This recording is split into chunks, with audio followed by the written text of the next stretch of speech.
Welcome back on the AM show. And on that note, let me also welcome aboard Bernice Abubeidu Lanta, introducing our Queen Bee. Mischief. Good morning to you. Thank you for joining the AM show. We're grateful that you could make time to watch us. So, Benjamin, without doing much, would introduce our next conversation. We did the review with Brace. But this is a very important conversation because it has to do with dealing with corruption. And we know what it costs us every time. Yeah. We do this yearly analysis. It's a ritual, right? Yes. We're set to lose between $3 and $7 billion. Yes. Do you know what that could do for us? Exactly. So it's a big problem. Well, this government created the Office of the Special Prosecutor. There were people who had other ideas. They felt, well, this can be done by the Attorney General. There are other agencies where you It's a duplication of duty. But government thought, well, let's do it. And so we had Martin Amidou, who, we all know how it ended with him. And then there had to be a replacement. So the president appointed Mr. Lawyer Kisi Ejabing. 9 months on, there's no board. There's no board. Which also means a lot of the work he must do can't be done. All right. So let's just bring to you what this really means. The Office of the Special Prosecutor not having a board and how it impacts and the work that he has to do. So we've got that captured for you.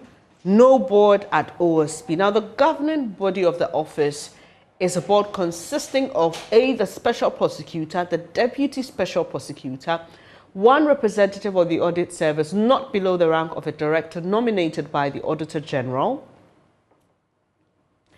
one representative of the Ghana Police Service not below the rank of Assistant Commissioner of Police nominated by the Inspector General of Police, one representative of the Economic and Organized Crime Office not below the rank of a director nominated by the Executive Director, one representative of the Financial Intelligence Center not below the rank of a director nominated by the Chief Executive Officer of the Financial Intelligence Center, one representative of the Commission on Human Rights and Administrative Justice, not below the rank of director nominated by the Commissioner for Human Rights and Administrative Justice.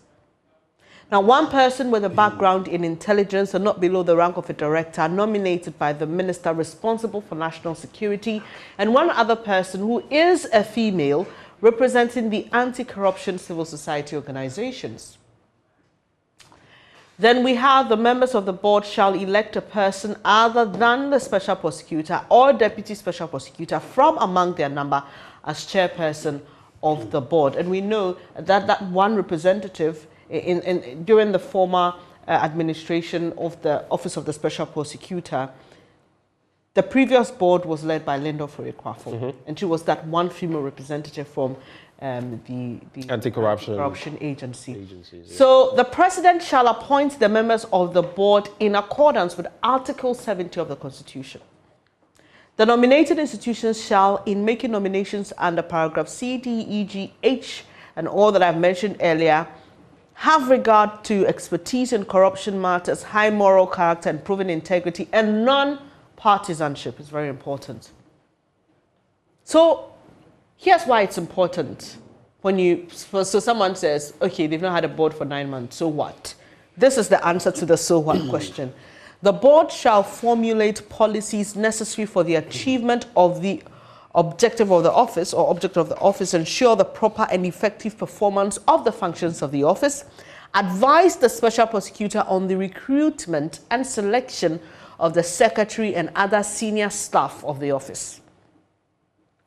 The board will also develop and monitor implementation of a code of conduct for staff at the office, facilitate cooperation between the office and relevant national investigative bodies to ensure the proper and effective performance of the functions of the office, and advise the Special Prosecutor on any policy matters that may be referred to the board by the Special Prosecutor.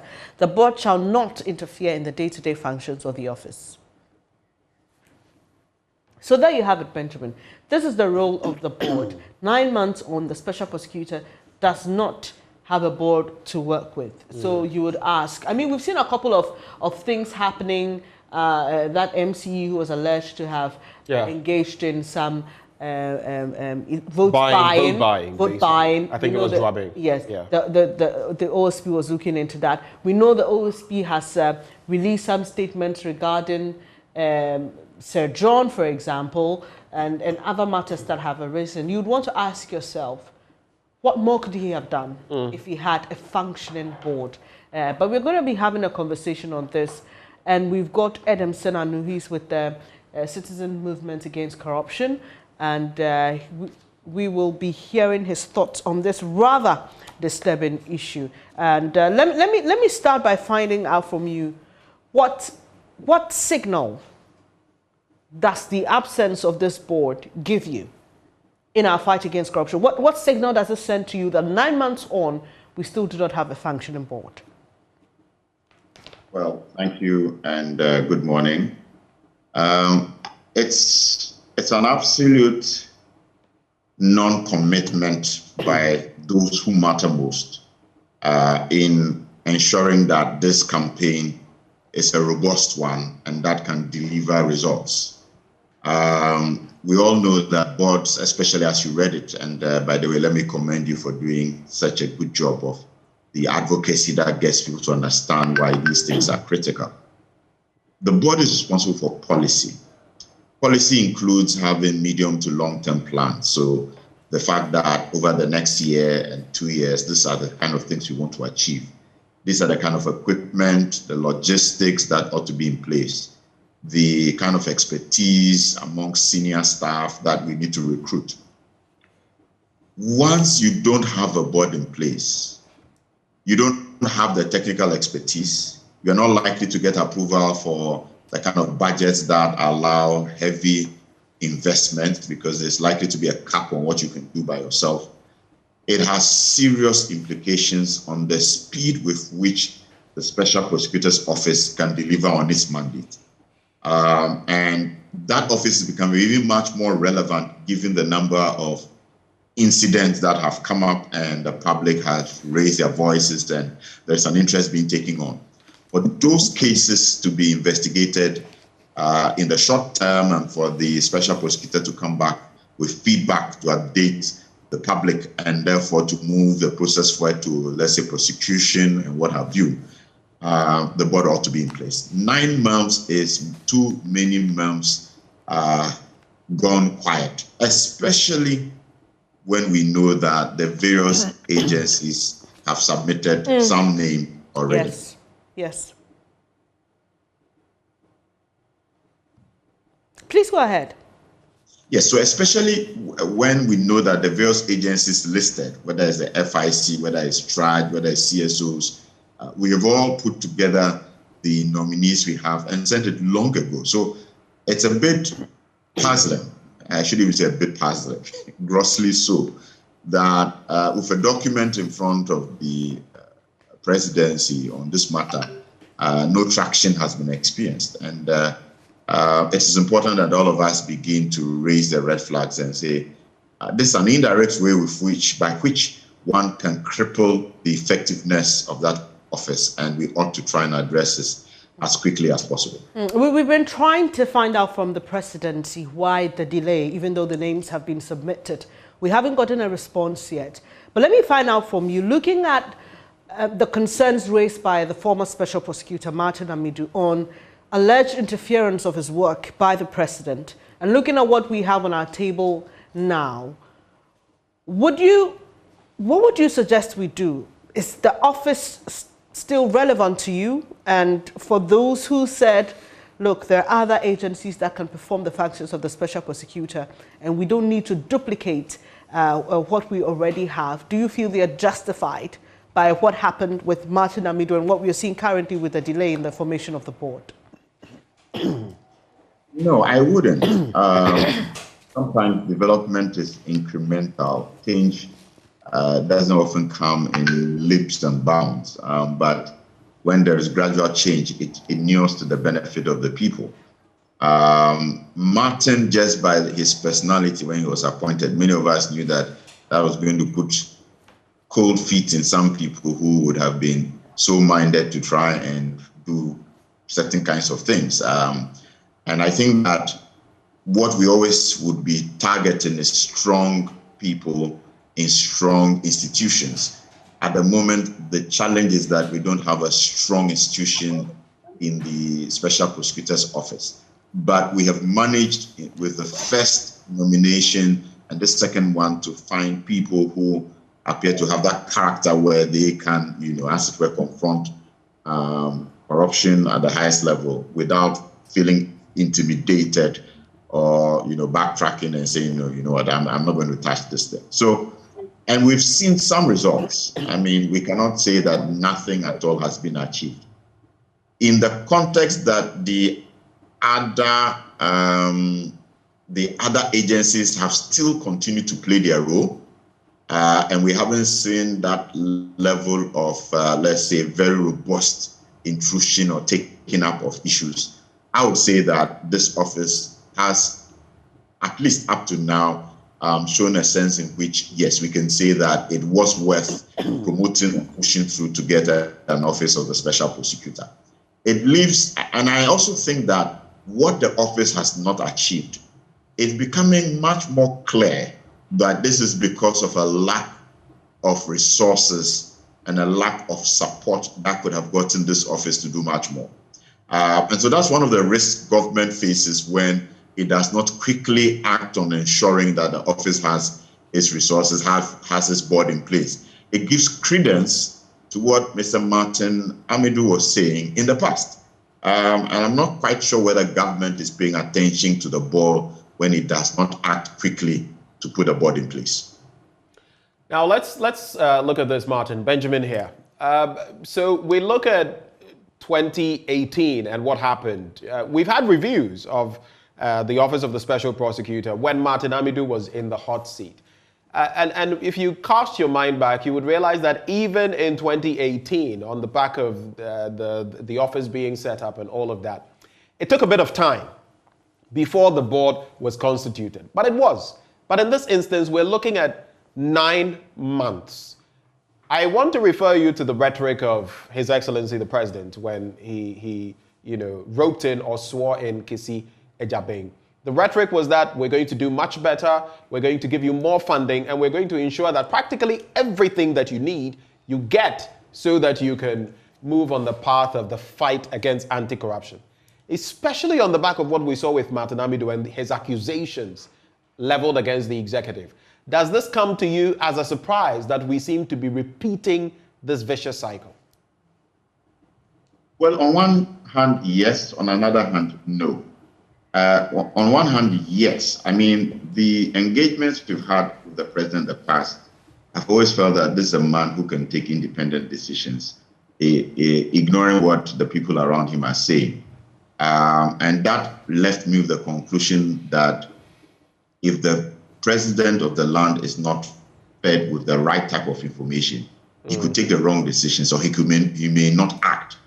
And I'm quite certain that our governance architecture is one of my personal thinkings, that we've got to look at our governance architecture, who surrounds the president, how do they give them information that allows him to act. And this is because of a number of incidents that have gone on where I'm clearing my mind. I don't think that the people around the president are giving him sufficient and adequate information. Because you don't end up in that office, especially when you have the opportunity to leave a legacy, and then very basic low-hanging things do not get done. So on one hand, I am surprised because I don't think that the president saying that in inaugurating Sekisi Ajabeng meant to just trifle with what he was saying. However, I'm not surprised because there have been occasions where we had engagements and I was clear in my mind that this man was not giving all the information. So it took a meeting with civil society for us to raise other elements for him to suddenly say, you know what, let's do A, B, C. And it tells me that even if in the future we are to get a good person, excellent material there, but we're not watching how our governance architecture allows the person to perform. You have the cliques, the cartels, who will make sure we have a president but are feeding fat on the rest of us by making sure he cannot take actions that protect the president. So just to clarify on this, you are basically suggesting that The president is being fed with the wrong information, and so in such instances as this, he is actually being misled. Is that what you're saying? Not necessarily. They may go quiet because they have an interest in making sure the board is not there and the board does not function and the office does not function. So whoever is supposed to remind the president that, look, this office's board is still hanging and there's a list that is already with us, they decide not to. It may be on somebody's desk because why not? 9 months. So I'm happy that media is taking this up now, because the much more we raise these issues, the more likely the president is likely to not have an option but to hear and act, you know. So those are my thoughts. I'm not too surprised on one hand, because in other events, we found that the president hadn't been given all the information required. Martin, so the first time in 2018, it took some... Adam, my apologies. I don't know why I'm calling you Martin. My apologies for that. Man. Now, it took 5 months before the board was constituted under Amidou. And again, it took some pressure. In this instance, add 4 months to that, 9 months, 3 quarters. And so you add another 3 months, and we've already gone a year without the special prosecutor having a board. But just how much of an impediment is this? Because I'm looking at Section 6 of Act 959, the Special Prosecutor's Bill, or law, which stipulates that the board's duties would include policy development, ensuring the effectiveness of the office, advising on the appointment of the administrative secretary. It means this is not possible to be done now. And other senior officers of the office, monitoring the implementation of a code of conduct of the office. Basically, it should work, but simply not interfere with the day-to-day running of the office. It means there is a great impediment, but how much of an impediment do you think it is, Adam? You see, if you wanted staff who have years of experience in a particular area of the working of the special prosecutor, whether it is investigations, prosecution, these will all be senior staff. You want somebody who understands the current trends of crime and has or you need someone who has technological understanding of the kind of equipment you can deploy to get information, etc. This will not be junior staff.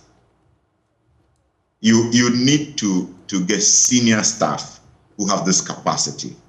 The document that gives you the mandate says that senior staff can only be, on the advice of the board. You need a board in. Now, beyond that, all policy issues, anything that has to be medium to long term, where you are planning that we are getting these vehicles, we're going to have to set up a branch here, we're going to have to make sure, once it is policy oriented and you need that policy in place, and then you can do a budget and get approval for the budget to execute, you need a board. So there's no way any serious work can get done. What it probably means is that the special prosecutor himself and the deputy, together with whatever skeleton staff, must be working overboard, over time, for us to get the little we are seeing now. Mm-hmm. And with all the recent cases that have come up, the likelihood is that they're going to take much, much, much longer to put together the information that gives them a solid case on any of these issues in order to then go to court and try and get a ruling. So it's a very serious indictment on the presidency that there's been no action on this in 9 months. And there's a sense in which I wish we could drill down to who has received the information from the various institutions who have nominated persons and is supposed to move that forward. What's the chain? Let's stop the situation where I'd rather not say it's the presidency. I'd rather know it's Mr. A whose responsibility is. So somebody from the press should get back to us. Who is it who has failed to act? That's the only way we'll be making progress as we move into the future, that we're able to name and shame those who are not giving us the progress. So where is this document at the moment? Somebody needs to speak up and tell us how much more longer it's going to take to get traction on this issue of establishing a board for the OSP. Let me now bring in lawyer Martin Kpebu. I think Benjamin kept saying Martin because we were expecting him to join the conversation. Good morning, lawyer Kpebu. Thank you for your time here. So, you've been saying that Ghanaians aren't angry enough about fighting corruption. But here we have a whole office set up by the presidency. Benjamin just made reference to what the president said when he was swearing in Kisie Jabing. 9 months on, we don't have a board. We've just explained. Hello, can you hear me, Lawyer Kpebu? Yes, I can hear you, Bernice. Okay, great. Yes, so, I can. All right. So I'm just saying we've just explained the impact of this on the work of the Office of the Special Prosecutor. You've said that we are not angry enough in our fight against corruption.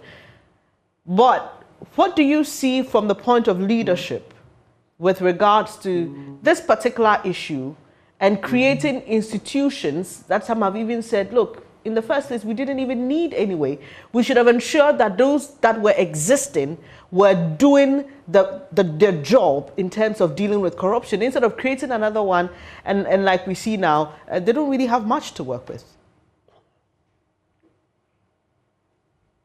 Yes, Bernice, you've hit the nail right, okay? That's it, you've nailed it. But the problem is... True, but we'll try and work on that line to lawyer Martin Kpebu, Benjamin. We seem to have a challenge there. He joins us via Zoom. Hopefully, we can work that line and hear what he has to say. But he's been very vocal about a fight against corruption and what he thinks, and he doesn't mince words. You know, he says it as it is. So it'll be good to hear his thoughts on this. But while we wait for Mr. Kpebu, let me find out from you. Since we're talking about corruption, yesterday some members of the minority in Parliament raised concerns about the National Cathedral project and the transparency around exactly how much government is given as seed money. Now we are learning that there is some additional seed money being given. I listened to that conversation between Samuel Okudzeto-Ablakwa and Deputy Finance Minister John Kumah on Top Story last night. And we still do not know, as we sit here, how much government has contributed in terms of seed money towards the National Cathedral project. Your quick thoughts on that? Hello, Adam. Okay, I wasn't sure you were speaking to me. Well, yes, I think that transparency and accountability is crucial in these matters. And when they are matters of faith, I think that the standard of relevance is even higher, such that you don't begin to impugn any form of, fraud or any undoing, untowardness by any parties. So the National Cathedral Secretariat should be that minded to provide every piece of information that can provide credibility to the project, that can provide confidence in people who want to support it, that at the end of it, it is not something that rather divides us and, as it were, its purpose will not be served. So Mr. Bakwe's questions are very valid. I think that by now we should have had a sense of what is going on, and those who have been tasked at the leadership level to champion this and to lead the process ought to come back and provide further and better particulars about what is going on and give us feedback. Why are we looking at the government purse for this when the president told us that all of this will be raised, independent of government? Is there something going on we ought to know about?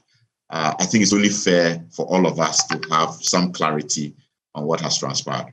Okay, I'm told we have lawyer Martin Kpebu back this time round. He joins us via the phone. I hope we can hear you clearly now, lawyer Kpebu. You were reacting to this development from the Special Prosecutor's Office about the lack of a board 9 months on.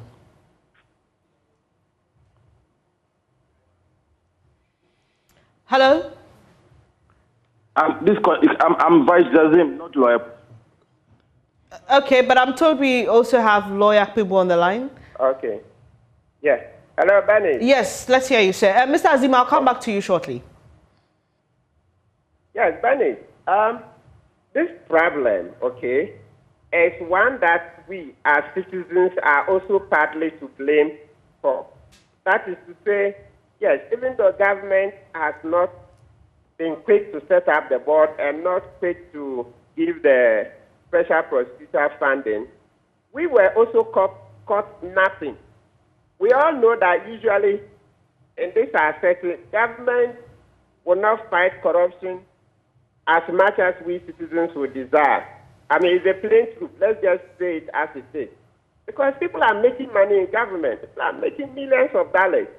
So they are not eager to strengthen the special prosecutor to come after them. It looks counterintuitive. So it is for us as citizens to be vigilant. I can't imagine that for 9 months we didn't see this. So maybe, Benny, you guys need to have a special desk for the Office of Special Prosecutor and then maybe detail a particular journalist. You see, because what happens is that, yes, I'm helping the campaign against anti-corruption, but we do this pro bono. Nobody is funding us.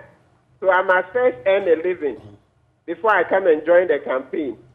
But if we have dedicated journalists, maybe George will take it up that, okay, for you, you are in the media space, so you have a dedicated journalist who specializes in matters of the Office of the Special Prosecutor, so that he knows the act inside out, timelines for things to be done, then every time he's on them. I think that will help us. And in actual fact, we can also contribute as citizens. I mean, if you do a GoFundMe, we will contribute, okay, so that we sustain this particular journalist or group of journalists whose work would be to constantly scrutinize the work of the special prosecutor, because it helps.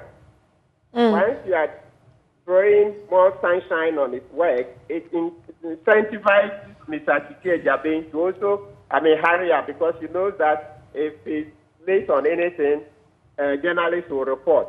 But this particular delay in setting up the board is a big indictment on both government and citizens. Our anger is not showing at all. All right. Lawyer Pibu, when Lawyer Chikie Jabin's nomination was announced in April 2021 by the Attorney General, you are reported to have advised him to be strategic and do things differently in his capacity as the Special Prosecutor.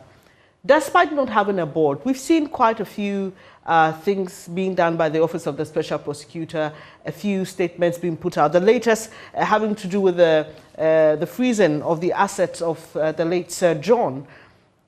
Despite not having the board, what will your assessment of the Special Prosecutor be for these past 9 months?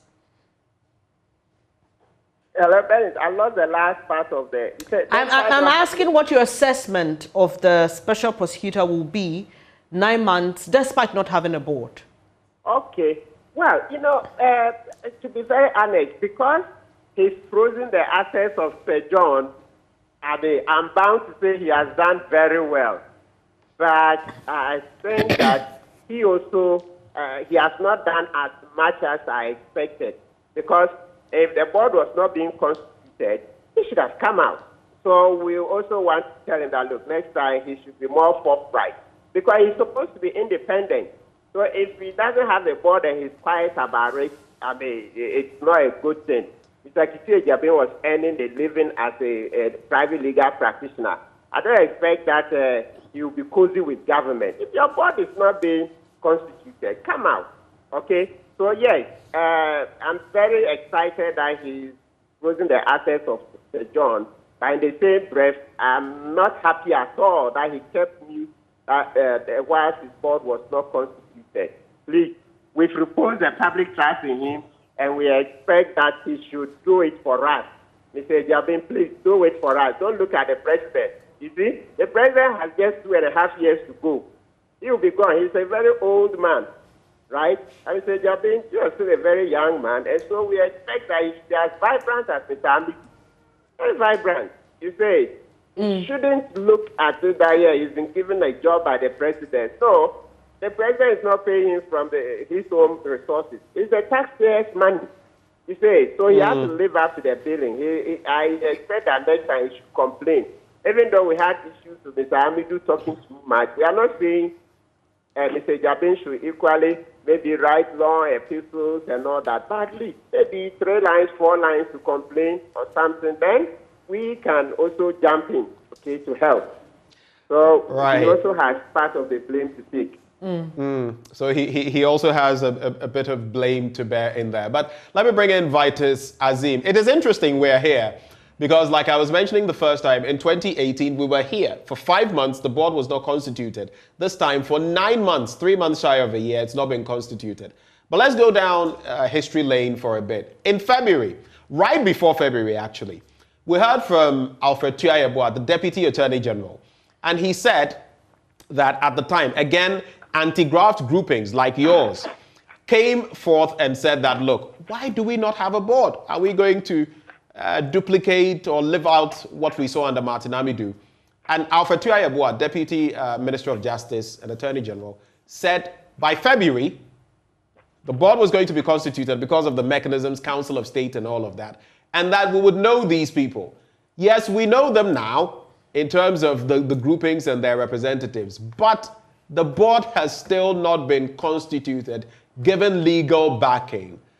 Does this imply, from where you sit, that there is some lack of will to do this? Because this is the second time coming. We saw it under Martin Amidou. We are seeing it under Kissie Jabin. Is there some intentionality to this? Well, it is just a lack of commitment to get the Office of Special Prosecutor working very effectively. You see, we usually do these things half-heartedly. Yes, he can boast that he has set up the Office of Special Prosecutor. But you need to go beyond that and make sure that the Special Prosecutor is able to work. I know the Special Prosecutor himself has come out to say this in public, that he does not have a board, and so it affects the work that he does. For example, if he needs to recruit certain categories of officers, he needs to get the board's approval. So even though he's doing something now, as we're seeing, he's constrained in how much he can do because he doesn't have enough personnel. I agree with Martin that at least we in civil society or his citizens are not putting enough pressure on the president to do what he's expected to do. Some of us have talked about it on air, but we need the anti-corruption and other institutions to come out with press releases calling on the president to appoint the board. My checks have shown that the president said, those who are there should continue. But you haven't made that statement publicly. You need to officially announce that they should go ahead and even inaugurate them again. Besides, some of the people on the board are no longer with their institutions. They were representing their institutions and they have proceeded on retirement. So you need to ask them to replace those people. And if those people are coming in, they need to be inaugurated and even to declare their assets. So much as you may want to blame citizens, the president has a list of institutions that is required by law to appoint boards of directors and inaugurate them. Why is he not doing it? He has appointed other institutions, other boards. What is special about the Office of Special Prosecutor that is making the president not want to have a board? Is it not because he wants to cripple the board? I mean, the office. Is that how you feel? You say you're posing the question. Is it not because the president wants to cripple the board? Is that how you feel? Yeah, that's it. That's how we feel it. He doesn't have the commitment. He wants to cripple the board. He doesn't want to make it do his work. I don't know what else we can say. But the president has been forceful. The president has been forceful. He has come out and said, I want this to happen. I want corruption to be nipped in the bud. I'm going to give the right logistics and all of that. How can you put the two, what you're saying here and what the president has said? How do you juxtapose that? I have said that what you say is different from what you do. And what you do is more important than what you say. Politicians say things for political capital. But when you say them, we want to see you act on them. It's not enough to come out and say that you have set up the office of Special Prosecutor, you are committed to making sure that it works. We are doing what will make it actually work, what will show that you are really committed. And he hasn't done that. Whereas they say actions speak louder than words. So what is preventing him? Some of them are institutional representatives. You just need to send a letter to them, say that, can you give some nominations of the people you want to be on the board? I think they are just one or two. I mean, all of them are institutions. There is civil society, who is supposed to be a woman. Then the others, what prevents him from doing it? Right. I have a two-pronged question for you, and then maybe we can move on to our other guests. Well, I'm looking at the Office of the Special Prosecutor Act 2017, and 3 points.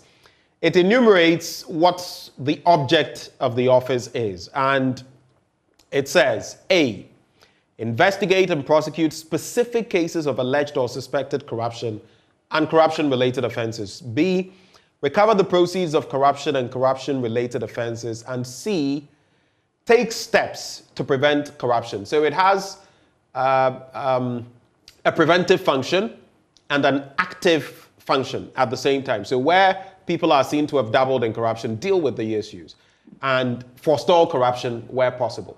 Now, we don't have a board constituted, and that is impacting, clearly, the work of the special prosecutor. How much of an impact do you feel this is having on Kissie Jabing's work? And the other side of the question is, looking at what he's been doing, the Dwabin MC, he's jumped into the fray. Sir John's issue, he's jumped into the fray. And other matters which he's been vocal about and issued statements on. How well do you feel he has fared, even without a board? So, two-pronged question, Vitus. Well, he himself has said that the lack of a board impacts negatively on his work.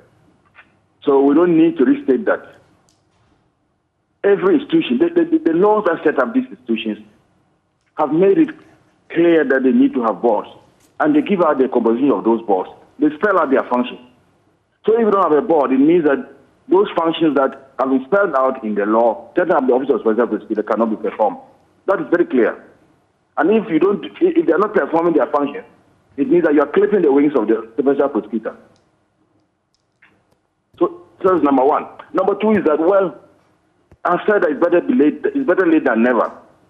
We have been expecting the Office of Special Prosecutor to take people to court and successfully prosecute them on corruption. He has started doing something.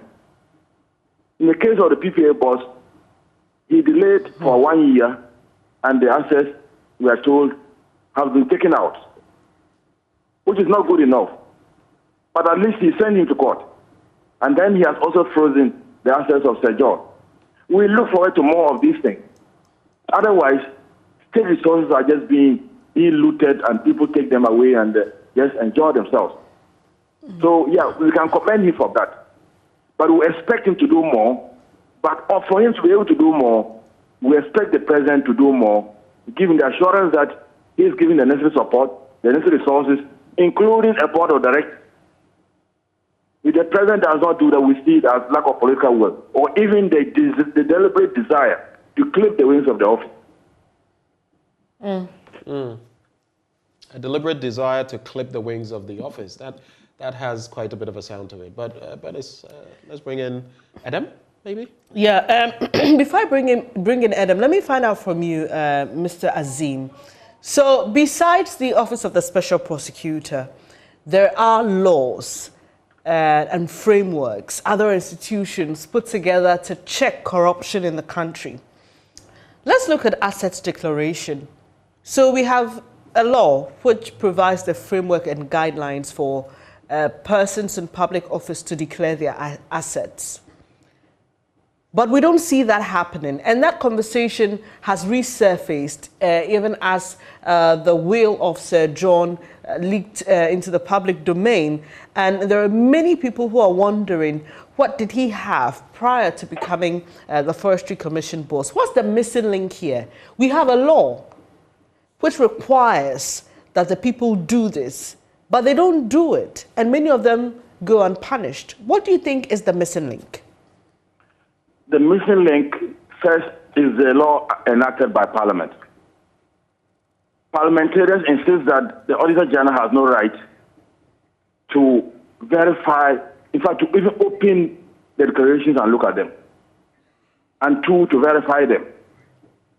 And three, to publicly disclose, make the declarations public. That is a very weak law. It has no basis. Because the Constitution says that the Auditor General shall put in place measures to operationalize the law. So if the Auditor General thinks that the best thing is for him to open the envelopes and look at them and see what you have put there, to even follow up to the various project sites that you've listed in your house and whether they actually exist, and to publish them, there's nothing wrong with that. We've done this in this country under the PNDC. So that is one thing. The politicians themselves do not have the political will to get this thing done. And so that is one missing link. The second missing link is the Commission for Human Rights and Administrative Justice. They are supposed to, when it comes to their attention that somebody has not declared his or her asset, they are supposed to investigate and establish that the fellow has not. If they establish the fellow has not done that, then they prescribe sanctions. We have not seen much of what Chirac has done in that regard. Chirac too is folding his hands and waiting for somebody to come and petition that this particular officer has not declared his or her asset. Because the Act does not say that Chirac should call for various declarations and see whether they are genuine declarations or not. Or even to ask the Auditor General to publish the names of people who have declared so that the Ghanaians can look and say, oh, okay, my MP name is not on the list. It means he has not declared. Then you go to Chirac and say, look, this is what's happening. Then Chirac will investigate. But that is not happening. The Auditor General, some of us have challenged that the Auditor General should at least publish the names of those who have not declared. If you are afraid to publish those who have not declared, at least publish those that have declared, so that when we look at them, we'll now know those that have not declared. The Auditor General has not been bold enough to do that. Lawyer People, let me bring you in at this point. Mr. Azim thinks that the law is weak. Do you agree? Hello? Hello? Yeah, sorry, I missed you. Mr. Azim thinks that the law is weak. Do you agree? The law on assets declaration. Yes, Benny, that is it, too. That is it. It's very clear. The writing is on the wall. I mean, for lack of a better expression, this law is that weak. And we've been complaining ad nauseum. You hear something, I hear the news take. Even this people, but as far as I remember, something has been drumming about this since 2015. And I can imagine that even before then, because as Mr. Azim rightly pointed out, even under the PND, they were publishing the declaration. You go to the Gazette. You see, we call this place Assembly Press, just next to Accra Police. You could go and get it. All the appointees were required to file. So today, even when you go, you can still get this is what you call it, publications that were made during the PND. So why is it that ours is being shrouded in secret? That's under the 1998 Act. The Constitution didn't say that it should be secret, as was done under the law. That's the Act 550. So that's a big blow. Then also, number two, the major thing wrong with this is that the what you call appointees, when they are leaving office, they just leave. They are not made to account. The Constitution makes it clear in Article 286 clause 4 that if a public officer has wealth, property, that he cannot explain how he acquired that, that's to say if it's income, inheritance, or all the other sources cannot explain that, we should confiscate. And we all know that politics is the most lucrative business in Ghana. You find somebody comes out of school, he has no job, he goes to politics, and then he becomes rich and all that. So the point I'm making is that, yes, we don't hold them before Chirac to account for their wealth. So that is one of the greatest weaknesses of the law. I keep saying it. Look, Bennett, let's go into history. You hear about the Jobo Committee, you hear about the Anit Jage Commission of Inquiry. All these commissions, what they did was that they investigated Kwame Nkrumah's appointees, the ambassadors, the ministers, and so on and so forth, for their wealth. So you have to account for everything. So we need to amend the law to put in a clause that as soon as you are leaving office, it's automatic. You go and then account for the assets you have in your asset declaration form. Mr. Kwebu, I just have a bit of an intervention. You keep going back to the law, the law, the law. Yes, we all recall what happened to the likes of Krobo and all of that under the Nkrumah regime. But here's the thing. The law is nothing without implementation. So you keep talking about we must do this, we must fix this into the law. But that is exactly where we are. We have an assets declaration regime. Some are saying the 6-month window should be taken off. But we've had this for years, since the 90s. It has never bitten. As we speak, 18 out of the president's ministerial nominees from 2017 have declared their assets. Only 18 of them. What are the rest of them doing? So the law is there, but without implementation, it remains paper. It remains just that. What do we do beyond that to compel the officers to do the right thing? That is what I feel we should be addressing, Martin.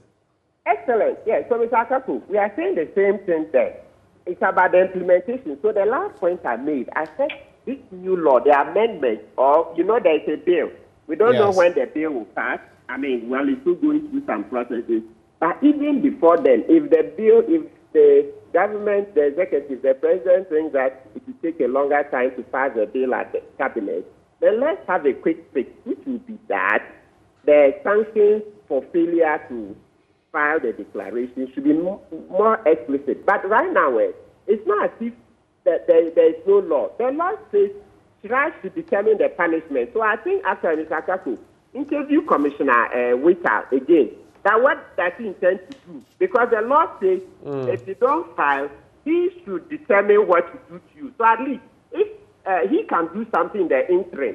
The other problem I was talking about was that when they file, people are acquiring assets, big assets, millions of dollars, but they are not called to account. So what I'm saying, Mr. Akaku, is that if you fill in the form, if you declare, you are safe until somebody goes to report you. And we are saying that we don't have enough people to report. Very few people are as brave as Manasseh. Very few people, Samson and Co. So people are not willing to report. So I'm saying that one of the biggest amendments we need is that we can't rely on citizens reporting, because CDD's report, CDD did the research, and it showed that about 8 out of 10 say they are scared. So you see why Manasseh and Co are very few. So I'm saying that let's amend the law that automatically, once you are leaving office, whether the president sacks the appointee or is end of a particular party's regime, let's say they were voted out of office, so they are leaving, okay, or the person resigns, whichever way, all die be die. Once you are exiting office, automatically you go before Shraj. And as you go before Shraj, Shraj will announce that Mr. Akaku, Mr. Bernard Akaku is appearing before Shraj on Monday, 5th June, blah, blah, blah. Anybody who has information can, bring him to us.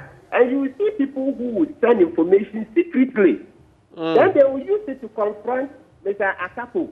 That's how we do it. Because, you see, that is how, let's repeat the story. We keep repeating. You hear about former Special Prosecutor, Lawyer Pia. It was somebody who leaked information to the commission that he had bank accounts that Coles Motors and Mr. Henry Jabba had paid him money in London. So somebody leaked it, and then that's how Lawyer Pia was convicted, and he lost his office and went to jail. Then you come to the Anitiagi Commission. You will see quite a number of the appointees who came in. The commission said that they got anonymous information. So we want to use what has worked in the past. Let's not try new things. We are trying this report system. It's not working. Meanwhile, in our past, we showed that automatic appearance helps so that people will bring information anonymously. You see? So we are saying the same thing. We don't have enough people to report politicians because among other people are scared. Why are they scared? I can imagine they are scared of reprisal attacks or something like that. So why don't we make it anonymous?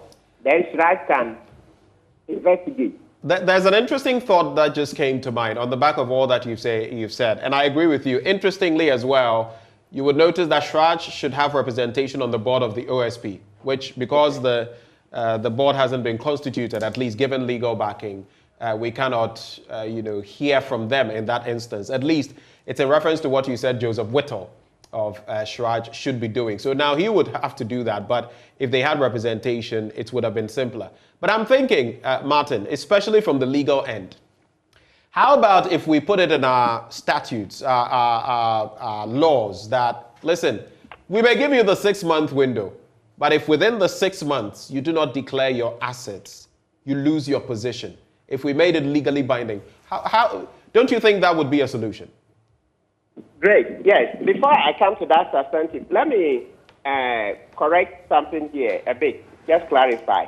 Under the law, what I meant by you can interview Mr. Whittle is that under Article 287, if currently Article 287 of our law, if an appointee does not declare, Mr. Whittle has power to determine what to do. Listen, let me read it out. He says, the Commissioner for Human Rights and Administrative Justice, or the Chief Justice, as the case may be. So when you see Chief Justice, that is in the case of Commissioner Whittle, he has to declare his access to the Chief Justice. Okay, may take such action as he considers appropriate in respect of the results of the investigation or the admission. So what I'm saying is that, Mr. Kaku, the 18 ministers or let's say officers who have filed, apart from them, the rest who have not, under the law currently, Mr. Kaku, you can go and make a report to Shraj that your understanding from Manasseh's investigation is that many public officers have not declared. Maybe you can even just do this. Take the list of the 18, and then from there you can extrapolate and write out as many as possible all the people whose names are not on that list, and present your petition to Shraj that it appears these people have breached the law. Then Commissioner Whittle will go into it. And under this law, he says he should do as he deems appropriate. So he can say, look, I'm recommending to the president to suspend you. He cannot suspend. I recommend that your salary, you be not paid for 3 months for contravening this law. I recommend that you be sacked. So Commissioner Whittle has a lot of power. But do you know why? It's because as citizens, we've not scared him. If we're crying and telling him to do something, then he'll be empowered. Because don't forget, people are usually scared. Even public officers themselves who can be scared. Lawyer people, sorry, let me just interject here. I appreciate the bit on the citizens' involvement in the fight against corruption. But with the example you're just citing, these are people who've been given jobs, who are being paid to do their jobs. I mean, I'm sure someone is saying, for crying out loud, I sit in my office and nobody is sitting on my neck to do what I'm paid for. I am really sure that Commissioner Whittle knows that this is his role and he has legal backing to do what he has to do. Yes, the citizen will get involved, but don't you think here we are putting too much burden on the citizen to put pressure on somebody to do what he's paid to do? Excellent. Bennett, I'm very happy you've asked this. So let's go back. Even matter of fact, with what do you call it? The way you've asked this question, it brings forward another proposal. So the other proposals would be that when it comes to the asset declaration, the commissioner, we should fix the law that, look, whether it's 3 months, if by any event, please, people are saying that 6 months is unconstitutional because it's not in the constitution, but let's leave that for now. If we were to decide that 1 month because of practical problems and all those in terms of implementation, or even if we were to say 6 months, Bennett, your question brings a good solution, a good proposal again. That, and we should also have it in the law that as soon as that time is passed, automatically, commissioner can begin to investigate even without any report. So as you are complaining that, well, not complaining, like you are pointing out to me that we are putting too much of a burden on citizens, then let's put it clearly in the law that Commissioner Whittle, we don't need anybody to come and report to you that somebody has not declared assets. Please, 2 months after an appointee takes office, automatically begin to investigate if such an appointee has not filed. Begin automatically. Because right now, if you don't do that, okay, Commissioner Whittle will not. People will say, hey, where is the complainant? Hey, where is the complainant? Do you remember Richard Anani's case during President Duffuor's regime. Yeah. When he went to the Supreme Court, they held that there was no complainant. And so why was Shraj busy? Shraj was a busybody investigating that particular matter when there was no complainant, because Shraj saw it in the newspaper and started. So please, Penny, so the Supreme Court says that there should be complainant. Though I'm aware they subsequently changed the law, but this particular one, asset declaration, is not one of those ones that they made a change. So as it stands now, to go and see. For asset declaration, you need a complainant. So if you don't want a complainant, let's put in the law that, please, 1 month after or whatever period after, the Shraj should just automatically trigger investigations into those who have not declared. Let me come to you, Mr. Vitus Azim. This conversation just brought to mind the concerns of many people when the Office of the Special Prosecutor was being set up. I appreciate that there is expected to be an interplay between these various agencies in the fight against corruption. But clearly, from what we are seeing, the offices that were created prior to the Office of the Special Prosecutor themselves are not performing efficiently. They still have a lot of targets they are not meeting. How do you think we can consolidate the fight against corruption? Is it possible that we can bring all of these elements related to the fight against corruption, like asset declaration and all, under one body so that it could be more consolidated? Let me just know your thoughts on that. Well, I think some time ago, I don't remember the year, Ghana Integrity Initiative brought all these accountability institutions together. Okay.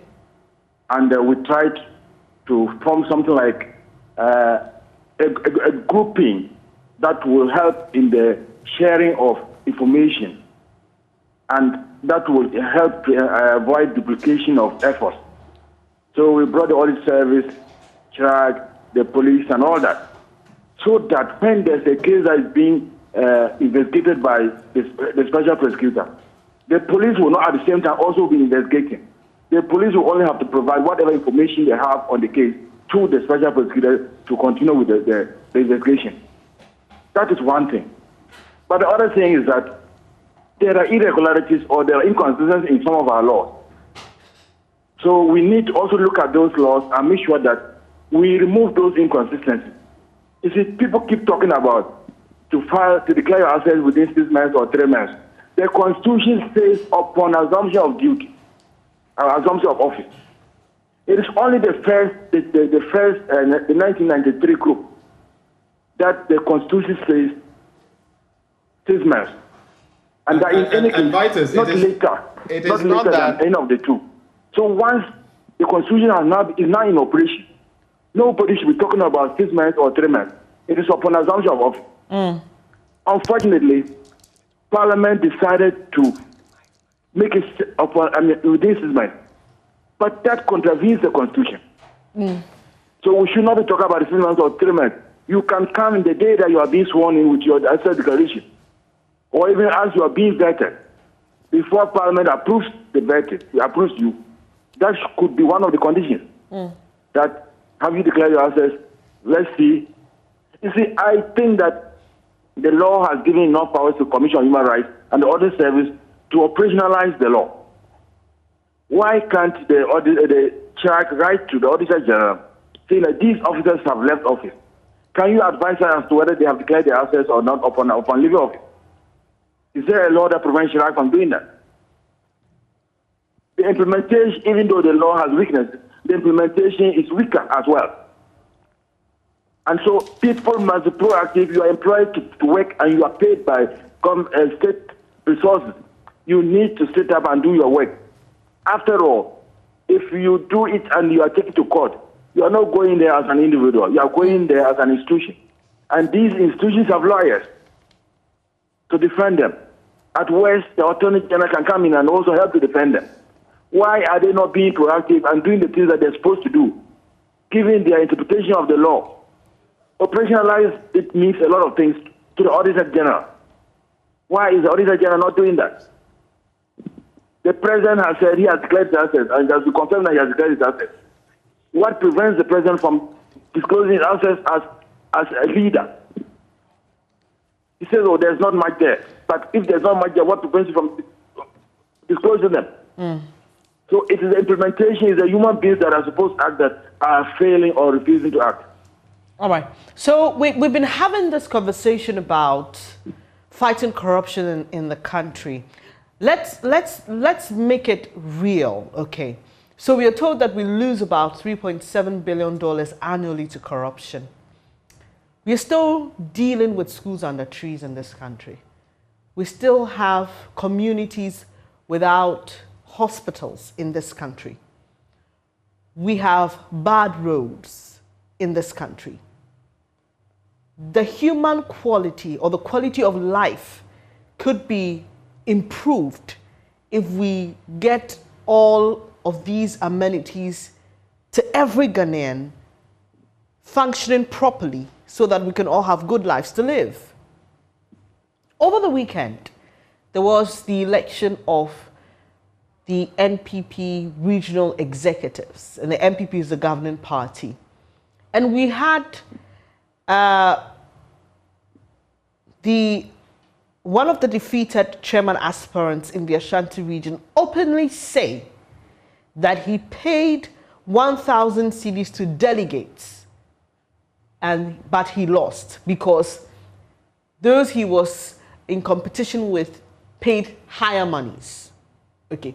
Now, this is in our face. We've come to accept that this is the way of life, or this is how we want to do politics in this country. If this were another jurisdiction, I'm sure this person would have been picked up by now, because clearly vote buying is illegal, both on the part of the person offering and the person receiving it. But our laws are there, so many of them, they don't bite. People say these things and they get away with it. Look at the issue with the neutrality allowance that the civil service workers were asking for. There were those who said, look, don't do this. Once you do that, you give credence to the perception that politicians are in there and they get something. So once I do not belong to a certain party and I cannot get what you're getting in office, I must be compensated for it.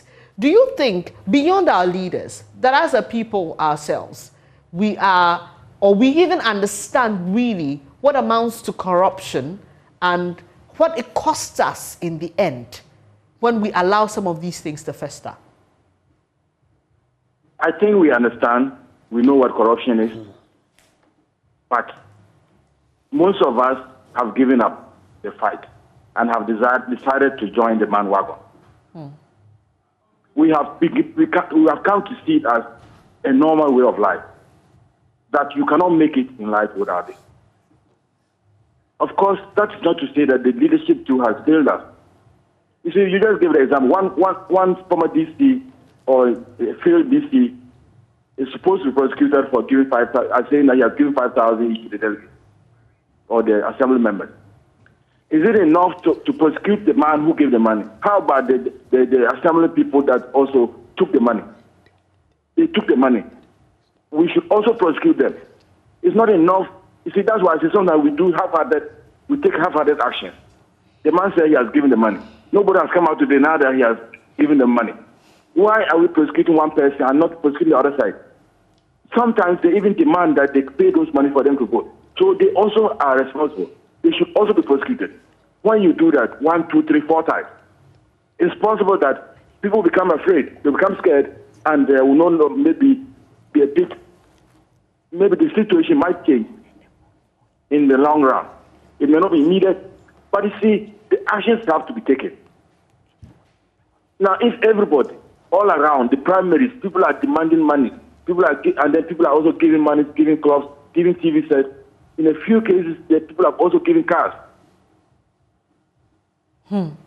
Just for constituency elections or regional elections, and then when it comes to national elections, it's worse. National elections, some time ago, a presidential candidate was seen just dishing out money. But who has the will and the power to go out and arrest these people for doing that and bring them to prosecute them? And if the people, some will say, or if the people wanted the money, wouldn't have also been given. So what are we doing to the two parties? It reminds me of a conversation a colleague of mine and other colleagues were having, and we said it becomes very difficult for you who wants to do the right thing to survive in a society like Ghana. It's unfortunate, but that's becoming the norm, because somebody even goes to the hospital and has to pay something to get a bed. You have to pay your way through. When you're coming to receive life-saving intervention. Forget a bed. Sometimes you and want, even, you want and a even pint of blood. Where You have is to that pay if for you are sitting there and you are trying to do the right thing, your colleagues will start snobbing you. Your bosses will transfer you to a schedule that has nothing to do. It's sad. So how will you be encouraged to do the right thing? Mr. Azim. And so, yeah. Right. I mean, this conversation can go on forever, but we're grateful that you've taken the time to join us. And some very important points you've made, especially the one concerning, look, even before, is it your vetting or something? Yeah. Have you declared your assets even before we proceed with you? If you've not, step aside. I think that is the way to go. And it's something that if truly our leaders want to root out corruption, pull it out root and branch, they would do. But the question is, will they? Mr. Azim, we're grateful for your time with us this morning. And do have a good day, sir. Thank you. Have a good day. Right. Mr. Kwebu, just 2 quick points I want to run by you. The first, interesting, isn't it, that especially as Bernice raises the bit about how much we could be doing with all the resources that we bleed every year on the back of corruption. We also have the $25 million or so that we're pumping into a national cathedral project. I bring that in because it's also cost to our nation, cost to our country, some 200 million that we're looking at. While at the same time, we still know that the Office of the Special Prosecutor lacks logistics, lacks money, that what has been promised has not been given. How does that resonate with you? Oh, misplaced priority. Straight. No curve, no bend. Misplaced priority. Let's not talk plenty beyond that. That's what it is. My final bit then on this, before we talk a bit about Sir John's assets being frozen and a search for more of them internationally. So I have been reading this report a year after Martin Amidou started work. The coalition of, anti-graft campaigners. You put out a report. And the conclusion of that report says something that I want us to look at and find out whether we are not still at the same place we were at in 2019. This is the conclusion of the report. Pervasive corruption remains an existential threat to the stability and prosperity of our dear republic. President Duffuor and the MPP's proposal for a single-purpose vehicle to deal with the problem, particularly as it relates to politically exposed persons, was appropriate in the circumstances. The appointment of Mr. Amidou, because I'm referring to the past, raised even more expectation among the citizenry of tackling corruption in a serious manner. Note that. Raised expectation of tackling corruption in a serious manner. The final paragraph says, after a little over a year since the Office of the Special Prosecutor was established, we have seen progress, but it has not been fast enough to meet the expectations, some of which were admittedly unrealistic. But if we have lost time at the beginning, we should not lose more time now. As long as all stakeholders are committed, we should be able to make up for lost time. From the assessment, a few key issues have to be resolved as the OSP becomes fully operational. It talks about a number of these same matters we are talking about. The process of handing over the building, which is still a bit of a problem. Without a bigger office, the impediments in there, that there are a lot of cases that the OSP would have to deal with. And lastly, independence being essential for the OSP. Among the other issues we're talking about, it appears to me, tell me whether you disagree, we're still at point 1, exactly where we started. Do you disagree? Oh, not really. We are largely still at point 1 because the same problems are still bedeviling the OSP. Yes, so still largely at 0.1. That's how it is. And you see, and that report is not the first. It's always been. Look, let's go back from Kwame Nkrumah's time. That was the same thing. So don't forget, corruption was one of the reasons for which he was overthrown. And almost subsequently, every government, and even the democratically elected ones, the reason we often vote them out is because of corruption. Remember 2016, we're paying for the blood of the President Mahama is an appointee, thinking that President Kufuor is a saint. I'm sure now we are all wiser. I would think how it's found out. So it's always been like that. So it tells you that the fight is still on. The fight is still on, and so we have to continue to marshal resources to continue fighting. If we don't, they will over us, like we say in this slang, okay, repeating English. They will over us. And so that is exactly what you are doing. As we are having this conversation, we are pushing back, okay? So we are telling them that, look, we are not scared. We want the system to be fixed. And that's why I still come back to this thing that maybe civil society, we should write a letter to Mr. Pipichu that he should dedicate one of you, the journalists, as the specialist on OSP matters. Then maybe a specialist on shroud matters. You see, so that we know that, okay, we will get very frequent updates on what's happening. Because, and as I said, look, we are willing to contribute because, Mr. Akaku, right now we are talking. I'm at the court premises waiting for my case to be called. So you see that this anti-corruption campaign and the rest, I'm moonlighting. It doesn't bring me a living. It doesn't butter my bread. You see, so we need to find a way where we will restore people. We've seen that society, they also spread things. They don't have enough resources. Since coming into this space, I'm not a main civil society person. I'm a novice there. But when you take a look, you see that they don't get enough resources. So people think NGOs make money and the rest. No, I don't see. And now that I get closer with them and I work with them, I don't see the money. So what we're saying is that it appears, not just appears, really, civil society is not well resourced in this fight. So we need the media to also join in this way that it's systematic. There is dedicated journalists on this matter. Mr. Kwewu, I mean, we'll be wrapping up shortly, but talking about delegates being paid by hopeful, aspirants for the chairmanship position of the New Patriotic Party in the Shanti region, makes me wonder what really is in there for them. If you can afford to pay each delegate 1,000 cedis or give them vehicles or television sets, it only tells you then what they're likely to make when they get in there. You've spoken about the involvement of citizens in the fight against corruption. Let me find out from you in very practical terms, beyond talking about this, what can a frustrated citizen do, or what can frustrated citizens do, so that, like Benjamin is saying, 2 years from now, we don't come back to the same conversation again? Because really, it honestly doesn't make any sense that we're still at the same point with all the interventions that we put in place to deal with corruption. Good. Frustrated citizens, number one, from this conversation, we're saying that under the current law, for Shirai to work, okay, on this asset declaration matter, we need a complainant. Manasseh has put it out that only 18 have complied.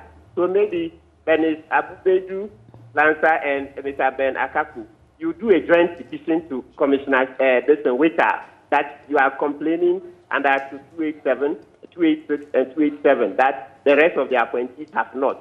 And I'm sure citizens will want to sign. Let's start it. You don't need any plan. You don't need a lawyer to write it. Then you and Ben, start it. When I come back from court, if you need all of us to sign, we can sign. Let's do it. If we don't do this, then it means that we'll also just be talking and talking. Let's just use plain English.